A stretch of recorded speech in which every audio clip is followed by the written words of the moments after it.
श्रीमद् भगवत गीता का पहला अध्याय। धृतराष्ट्र बोले, हे संजय, धर्मभूमि कुरुक्षेत्र में इकट्ठे हुए युद्ध की इच्छा वाले मेरे और पांडु के पुत्रों ने क्या किया?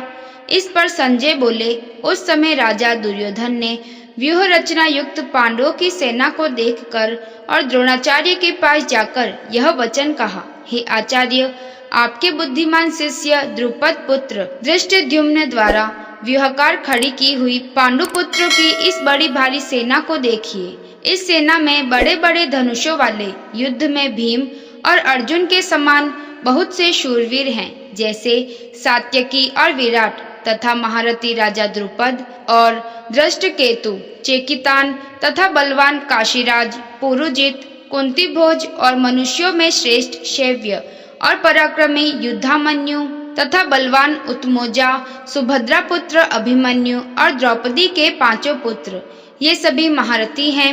हे ब्राह्मण श्रेष्ठ, हमारे पक्ष में भी जो जो प्रधान है उनको आप समझ लीजिए। आपके जानने के लिए मेरी सेना के जो जो सेनापति हैं उनको कहता हूँ।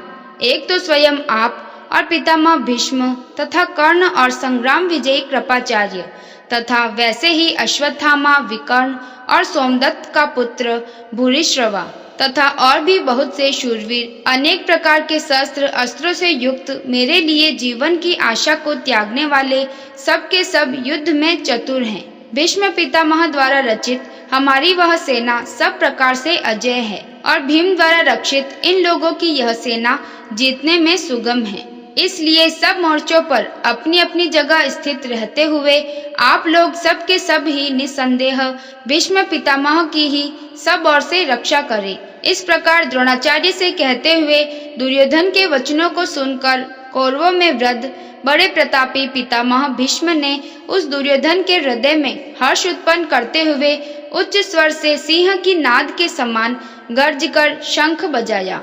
उसके उपरांत शंख और नगारे तथा ढोल, मृदंग और नरसिंह आदि बाजे एक साथ ही बजे।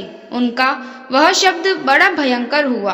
उसके अनंतर सफेद घोड़ों से युक्त उत्तम रथ में बैठे हुए श्री कृष्ण महाराज और अर्जुन ने भी अलौकिक शंख बजाए। उनमें श्री कृष्ण महाराज ने पंचजन्य नामक शंख और अर्जुन ने देवदत्त नामक शंख बजाया। भयानक कर्म वाले भीमसेन ने पौंड्र नामक महाशंख बजाया। कुंती पुत्र राजा युधिष्ठिर ने अनंत विजय नामक शंख और नकुल सहदेव ने सुघोष और मणिपुष्पक नाम वाले शंख बजाए। श्रेष्ठ धनुष वाले काशीराज और महारथी शिखंडी और धृष्टद्युम्न तथा राजा विराट और अजय, सात्यकी तथा राजा द्रुपद और द्रौपदी के पांचों पुत्र और बड़ी भुजा वाले सुभद्रा पुत्र अभिमन्यु, इन सब ने हे महाराज अलग अलग शंख बजाए और उस भयानक शब्द ने आकाश और पृथ्वी को भी शब्दायमान करते हुए धृतराष्ट्र पुत्रों के हृदय विदीर्ण कर दिए। हे राजन, उसके उपरांत कपिध्वज अर्जुन ने खड़े हुए धृतराष्ट्र पुत्रों को देखकर उस शस्त्र चलने की तैयारी के समय धनुष उठाकर ऋषिकेश श्री कृष्ण महाराज से यह वचन कहा, हे अच्युत, मेरे रथ को दोनों सेनाओं के बीच में खड़ा करिए, जब तक मैं इन स्थित हुए युद्ध की कामना वालों को अच्छी प्रकार से देख लूं कि इस युद्ध रूप व्यापार में मुझे किन किन के साथ युद्ध करना योग्य है। दुर्बुद्धि दुर्योधन का युद्ध में कल्याण करने वाले जो जो ये राजा लोग इस सेना में आए हैं, उन युद्ध करने वालों को मैं देखूंगा। संजय बोले, हे धृतराष्ट्र, अर्जुन द्वारा इस प्रकार कहे हुए महाराज श्री कृष्णचंद्र ने दोनों सेना के बीच में भीष्म और द्रोणाचार्य के सामने और संपूर्ण राजाओं के सामने उत्तम रथ को खड़ा करके ऐसे कहा कि हे पार्थ, इन इकट्ठे हुए कौरवों को देख। उसके उपरांत प्रथापुत्र अर्जुन ने उन दोनों की सेनाओं में स्थित हुए पिता के भाइयों को, पितामहों को, आचार्यों को, मामों को, भाइयों को, पुत्रों को, पौत्रों को तथा मित्रों को, ससुरों को और सुहृदों को भी देखा।